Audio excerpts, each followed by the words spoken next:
Hey guys, Tom here from the Investing with Tom YouTube channel. Welcome back to the channel. If you enjoyed today's video, hit like, hit subscribe, and that way you can see future videos as well. So, as you will have seen from the title, this is a stock analysis of the A2 Milk Company. I did a video actually exactly on this company right around 18 months ago. So this is an updated version of that video. And just like I said in that video, this is entirely my opinion. Don't take this as financial advice or anything like that. But there's a few interesting things that have happened since I last filmed that video. And I'm going to be referencing lots of notes on my computer here. So if I'm looking that direction, that's what's happening. So since I filmed that last video about 18 months ago, basically the business has grown by over 30%. When you look at any of the major sort of financial metrics for the company, whether it's revenue or earnings or free cash flow or equity growth, they've all grown by north of 30% over the last year, whereas the actual stock price of A2 Milk has only gone up about 1%. It was actually a lot higher than that initially, and in recent weeks and months it's come back down, and we'll get to that shortly. But naturally, any time that the business is doing really, really well and the stock hasn't gone anywhere, I, as someone searching for value in the stock market, start to get a little bit more interested. So this week I've been kind of refreshing myself on the A2 Milk Company. So let's get into some of the finer details of the other things that have happened, and be sure to watch right through to the end, because I am also going to do an intrinsic value analysis of A2 Milk and update the valuation that I did in the last video. So just a few more headlines out of the A2 Milk Company that have happened since I last filmed that video. Besides the business growing well and the stock basically not going anywhere, we've also had a CEO resignation. So one of the things that I mentioned in the last video was we had a relatively new CEO. At that time, that relatively new CEO resigned about 6 months later, and we'll get into that again shortly. We've had a big guidance downgrade, which has sent the stock tumbling in the last few weeks. We've had an increase in their shareholding in synlait, and they are also carrying out due diligence to acquire 75% of Mataura Valley Milk for $270 million. So those are a few of the headline things that I want to get through. But first, let's just have a quick refresher on the business of the A2 Milk Company. So the A2 Milk Company owns several trademarks and has several brands all around A2 milk, which is basically this form of milk which has only the A2 beta-casein protein in it, versus a typical sort of cow in New Zealand, which produces kind of a mixture of milk with both the A1 and A2 proteins. Now, the A2 Milk Company also owns a genetic test required to test for whether cows produced A1-free milk, and they sell what they describe as super premium A2 milk branded products. So they do have a mix of products. Largely it is infant formula, but they also sell liquid milk as well as some other products which are a more minor component of the overall business. The A2 Milk Company's business is heavily concentrated in China, but it also has a more established market share in both Australia and New Zealand, and it's also looking at getting into some new areas, the US probably being the big headline one there. US sales grew by 90% last year, so it is a kind of small part of their revenue at the moment, but it's growing very, very quickly, and they do have kind of big aspirations for the US market with A2 Milk. So other stats on the US is that same-store sales grew by 50% last year. If you know anything about same-store sales, you will know that that is just insane. So very early days in the US, but that is also a new market that they're looking at the moment. And in terms of A2 Milk generally, basically there is a growing amount of evidence that A2 Milk has some sort of health benefits over A1 milk. Again, this was one of the points in my previous video that I was kind of skeptical on. For those that don't know, I have an agricultural science background, so this is an area that I'm following reasonably closely. And the evidence seems to be growing. There's more and more studies coming out supporting A2 milk, but there's still relatively new studies coming out that really don't have enough evidence to make a decision either way. So yet to be determined for sure whether there are actual benefits to drinking A2 milk versus A1 milk, but at least anecdotally we are getting some support, and there seems to be some sort of growing evidence for A2 milk having health benefits. So more specifically, some of the things that they do claim to have health benefits for relate to heart disease, inflammation, brain function, and potentially it's a lot easier on the stomach. We know that a lot of people struggle to digest dairy products, and there is some evidence that A2 milk is slightly easier on the stomach from that aspect. And also just a bit of an update on kind of the A2 milk scene here in New Zealand. So basically there has been more and more dairy farmers over time transitioning their herds across to A2 milk, and that's really for a couple of reasons. The first reason is they can potentially get a premium payment for their milk versus A1, and that is obviously very attractive. A lot of farmers are very good business people, so anytime that they see an opportunity like that, that is something they are potentially going to pursue. And frankly, a lot of people see it as an insurance policy. They see that a lot of the milk that New Zealand makes and supplies to the world in future is probably going to be A2, and there's not a huge amount of downside from transitioning across to A2. You're not really trading off any other sort of performance traits for your herd or anything like that, so there's a lot of people starting to move that direction, even just as an insurance policy, should these premiums start to come out. And whether your herd produces A1 or A2 beta-casein proteins is entirely driven by genetics. So if you go onto the website of LIC, which is the Livestock Improvement Corporation here in New Zealand, basically they are the New Zealand's biggest supplier of dairy genetics. You will see that on the sort of front page of their entire team of bulls, they have their A2 milk genetics sort of bulls right at the top of the list. So even the genetics companies are pushing this really, really hard, and over time I expect that we'll see more and more farms become A2 producers. In terms of the moat or the competitive advantage that A2 milk has in the marketplace that allows it to outperform its competitors and continue to grow market share and that sort of thing, this basically all comes down to trademarks and brands. A2 milk has been growing, particularly their infant formula brand, for a long period of time now. They've spent a lot of money on marketing, and they've set it up as this sort of super premium product that attracts really, really high prices in the marketplace. And that has been a core strategy of the business for a long period of time, is to grow this brand power, make sure that people are willing to pay a premium for their products, and it's been really good for them to earn great margins and continue to grow the business and getting a really good return on the shareholders' equity and on that marketing spend that they're doing. Now, if you compare that to some of the scientific evidence, like I said, a lot of people still are kind of skeptical about the potential benefits or lack thereof of A2 milk.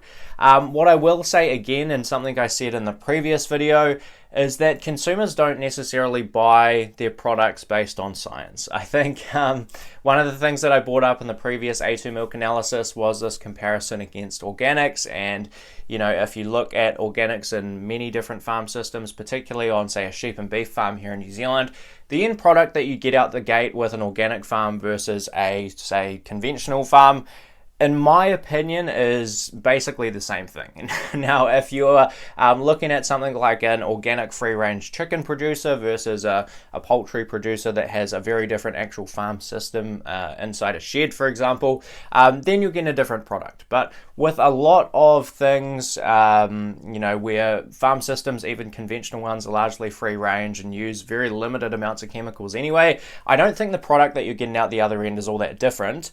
But nonetheless, organic branded goods attract a premium in the marketplace, even if they are almost the same thing for a lot of different products. And I think that we will continue to see that same sort of thing with the A2 milk brands. There may be science continue to come out and support the benefits of A2 milk, but even if it doesn't, I think they've positioned themselves well in order to continue to grow that brand and really attract premium pricing in the marketplace.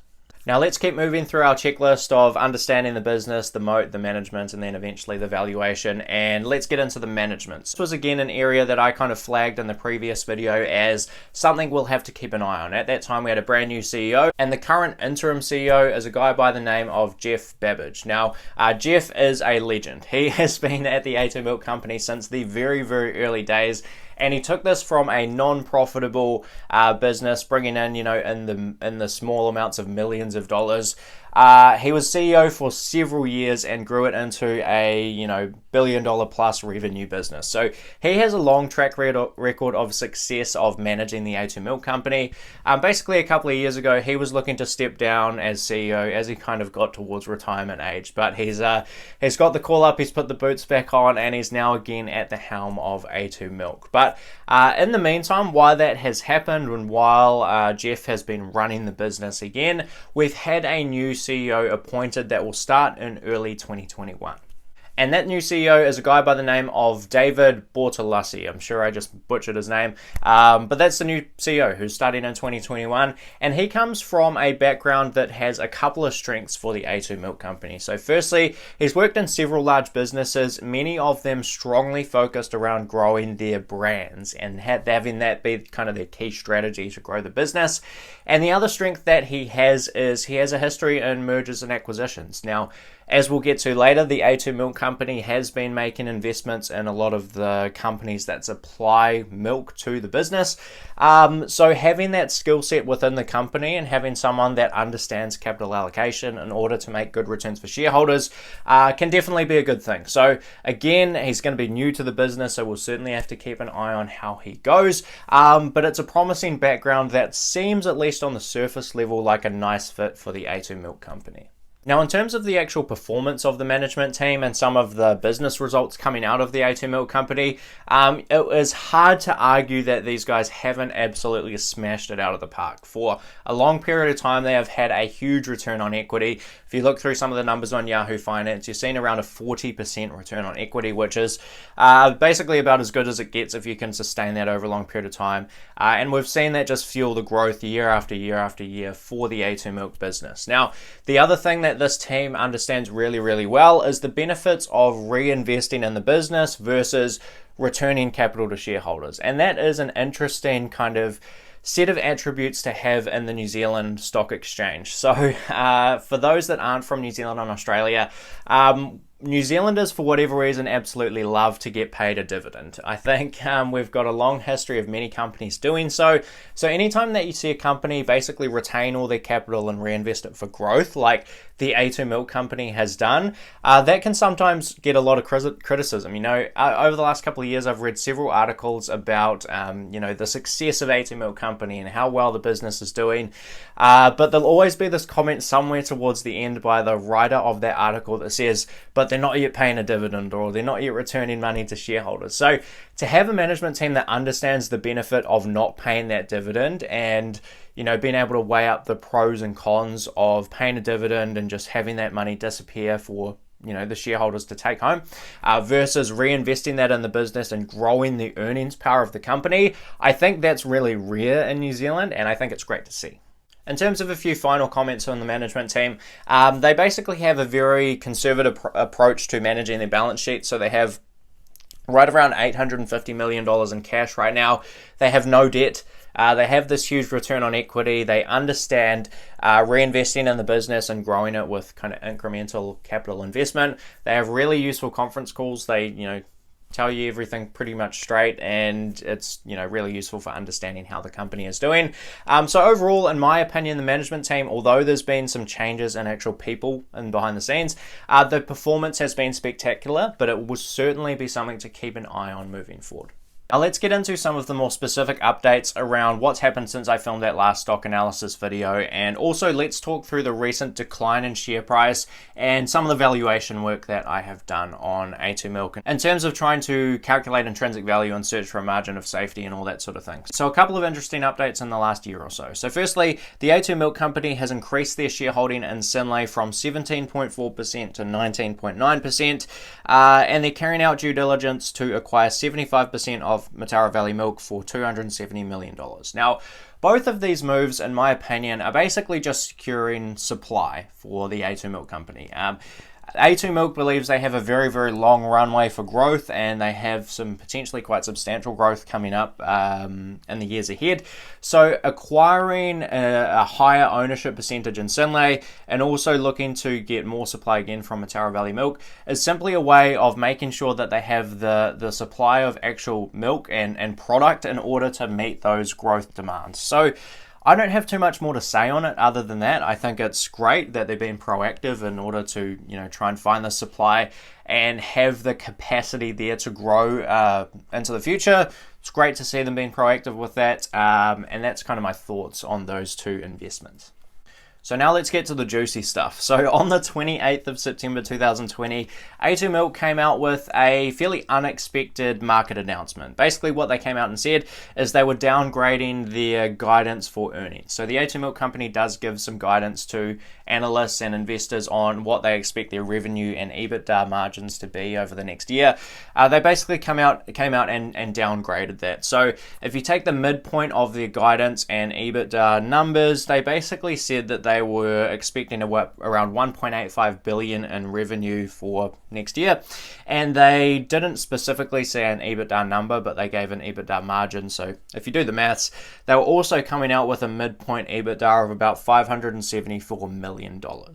Now, what does that actually mean? Well, analysts were expecting A2 Milk, if you look just on something like Yahoo Finance, you'll see that over the next 5 years, analysts' expectations are for A2 Milk to grow their business in the mid 20% range per year compounded. So about 24% per year, very, very fast growth. Now, if you run the numbers on those guidance figures that the A2 Milk company came out with, that comes out at anywhere from 4 to 7% growth, depending on whether you use the revenue number or the EBITDA number. So to be expecting to grow 24% and then to come out and say we're only going to grow probably 4 to 7%, it's not surprising that you saw a pretty dramatic shift in the stock price. So since that announcement, the stock is down about 23%, and it's down around 34% since the peak stock price that it got to in August. So what is actually happening to the A2 Milk company, and why are they downgrading their earnings? Is this something that is a permanent shift in the growth prospects of A2 Milk moving forward, or is this a short-term event that the A2 Milk company is going to get over and then return to growth moving forward? Now, I think it's probably the latter. So basically what they came out and said is that what they call their Daigou channel in Victoria, which we'll get to that in a sec, is a very large percentage of their business. So if you're unfamiliar with what's currently happening in Victoria and Australia, and Melbourne in particular, we basically have pretty strict lockdowns happening again as a result of the virus that you all know about. So what they expect as a result of that is a substantial decline in their Daigou business in Victoria, at least through the first half of next year. Now, Daigou is basically the practice of someone outside of China buying a particular product, in this case buying that product in Victoria, Australia, and then sending that product to China. So you've sort of got these buyers acting as kind of agents that buy these A2 Milk products and then ship them back to China. Obviously, if people are stuck inside and locked down, many of the individuals that kind of operate in that manner are going to have their businesses decline quite substantially. So that is the reason that the A2 Milk company kind of came out with this guidance downgrade. Basically, they expect very few other impacts on other parts of their business, on other markets that they operate in. This was really just a downgrade in that one segment in Australia. That said, it is a good chunk of their business, and that is why it's having a substantial impact on their growth, at least in the short term, just next year. My takeaway from all of that is that we have a potential Philtown style Rule 1 event on our hands. We have something that is a short-term headwind for the business, where the long-term prospects are largely unaffected, and we have, a lot of short-term, probably downward pressure currently happening and probably going to happen over the next few months on the stock. We have, a lot of investors, not only in New Zealand, but all around the world, that buy into the A2 Milk company. It's been a spectacular grower long term, and that momentum has probably fizzled out, at least in the short term. So there's potential that the stock continues to go down further. I'm certainly no short-term trader or anything like that. But nonetheless, for long-term investors who believe in the long-term growth of this company over time, it's potentially a really good time to start looking at some valuations and understand what the long-term growth prospects for the business look like. So with that said, let's get into the final part of today's video, which is going through an intrinsic value analysis for the A2 Milk company. So the last 10 years for the A2 Milk company has been growth, growth, and more growth. Now, if we look back through a history of that growth for A2 Milk, I've put this in graph form, and I've graphed basically all of kind of the Philtown style Rule 1 sort of numbers. So we're looking at revenue, we're looking at net income, we're looking at free cash flow growth, and we're looking at equity growth. And you'll see that largely they have all followed the same kind of trend. Now, free cash flow is a little bit more lumpy, and that's pretty normal for most businesses, depending on capital expenditures that they're making at the time. So free cash flow will tend to be really high when they're not spending much money in capex and a little bit lower when they are spending money. But if you kind of average that out, it tends to follow the same sort of line as revenue and net income and equity growth as well.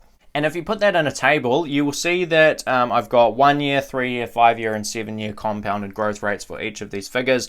Some of them are starting at about 0, so you will see some numbers on here that are labeled infinity or infinite. So it's a little bit hard to grow 0 out into some large numbers and get a growth rate. That doesn't quite make sense mathematically. But if you look at something like both the revenue and the equity, that's probably a reasonable proxy for the growth of the business, compounded over the long term. So over the long term, they've had spectacular growth, well north of 30% per year, even just in the last year, north of 40 or 50 or 60% plus over, compounded over 3, 5, and 7 years. So growth has been spectacular. If you look at this next graph, you'll see that it has slowed a little bit over time.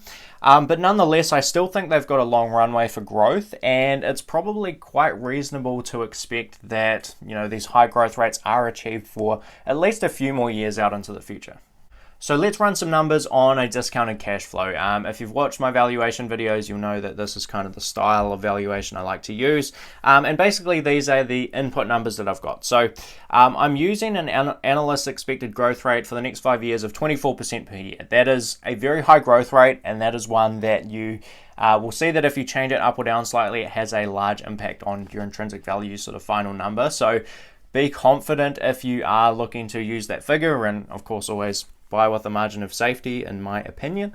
But 24% is the growth rate I've got there. That actually doesn't entirely flow through to these calculations, because I've actually gone through and manually overridden our second year of free cash flow to be much lower than that 24% growth. I've basically used the updated guidance that the A2 Milk Company has come out with. So that's why you won't necessarily see that. But moving into year 3 and 4 and 5, that's when it will start to pick up that larger growth rate.